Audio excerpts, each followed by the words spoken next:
Hello, hi ma'am, what's your name? I'm Kavya. Kavya. ఎక్కడి నుంచి కావ్య? మీ నేపథ్యం ఏంటి? I'm from Mahabub Nagar.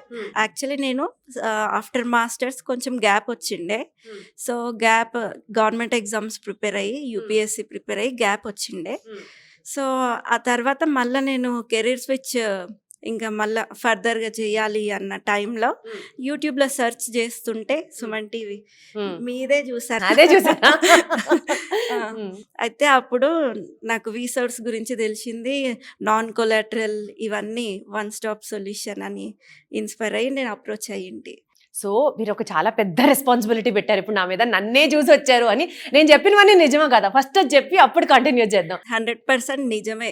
మనం ఒక థాట్ తీసుకొని వస్తాము ఇక్కడికి, రీసోర్స్కి అప్రోచ్ అయ్యి ఇట్లా మాస్టర్స్కి వెళ్ళాలి అని చెప్పడం నుంచి ఇంకా వాళ్ళు అప్పటి నుంచి మన నిఖితా మ్యామ్ కి చెప్పాను. మ్యామ్కి నేను ఇట్లా యూకే వెళ్ళాలి అని అడిగితే మాస్టర్స్ ఇన్ బయోటెక్నాలజీ. అయితే నాకు యూనివర్సిటీ ఆఫ్ ఈస్ట్ ఆంగ్లియాలో ఆపర్చునిటీ 1 డేలా వచ్చేసిందే. సూపర్ అసలు. సో దానికి ఏమన్నా ఒక ఎగ్జామ్ రాయడం కానీ, ఇంటర్వ్యూ ఇవ్వడం కానీ, లేకపోతే అట్లా ఏమన్నా చూసారా? ఎలా ఆ యూనివర్సిటీ సెలెక్ట్ చేసుకున్నారు? ఐ మీన్ లైక్ మీకు ఎట్లా వచ్చింది? అప్లికేషన్స్ చేస్తుండగా ఒకసారి యూనివర్సిటీ వాళ్ళు లైట్ అంటే ఇంటర్వ్యూ లాగా తీసుకున్నారు. నేను బేసిక్ క్వశ్చన్స్కే ఆన్సర్ చేశాను. దానికి కూడా గైడెన్స్ మ్యామ్ దానికి కూడా ఇచ్చారా? ఇచ్చారు. ఓ నైస్. మోస్ట్లీ మనకి ఏ ప్రాబ్లం రాకుండా ఫస్ట్ నుంచి మనకి స్టెప్ 1 నుంచి చెప్పారు. సో మీరు మాస్టర్స్ చేయాలనుకుని వీసోర్స్కి వెళ్ళిన వెంటనే గైడ్ చేశారు. దాని తర్వాత ఆ యూనివర్సిటీ మాక్ టెస్ట్కి మిమ్మల్ని ప్రిపేర్ చేశారు. దాని తర్వాత ఏం జరిగింది?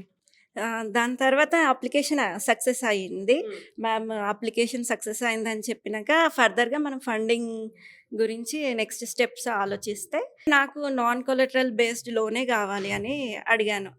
అయితే దానికి కూడా వీసోర్స్ బెస్ట్ సొల్యూషన్ ఇచ్చింది. ప్రాడిజీలో లోన్ వచ్చేసింది, శాంక్షన్ అయింది. నైస్. సో మీకు స్కాలర్షిప్ ఎంత వచ్చింది? స్కాలర్షిప్ నాకు 6,000.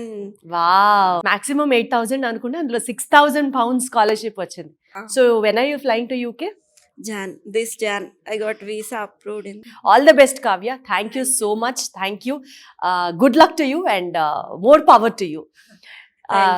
ఇలాగే మంచి మంచి ఆణిముత్యాలని ఏరికోరి వీసోర్స్ నిజంగా చాలా పుణ్యం వస్తుందండి. ఎందుకంటే వీసోర్స్ వాళ్ళు పంపించిన తర్వాత now that she's gone into UK వెళ్తుంది. అక్కడికి వెళ్ళిన తర్వాత she'll complete her masters and by God's grace తను అనుకున్నట్టు PhD కూడా కంప్లీట్ చేసి డాక్టర్ కావ్యగా దేశానికి ఉపయోగపడాలని మనస్ఫూర్తిగా కోరుకుంటూ ఆల్ క్రెడిట్స్ టు వీసోర్స్. మళ్ళీ చెప్తున్నాను, ఏ దేశమైనా సరే, be it USA, UK, Canada, Australia, one stop destination వీసోర్స్.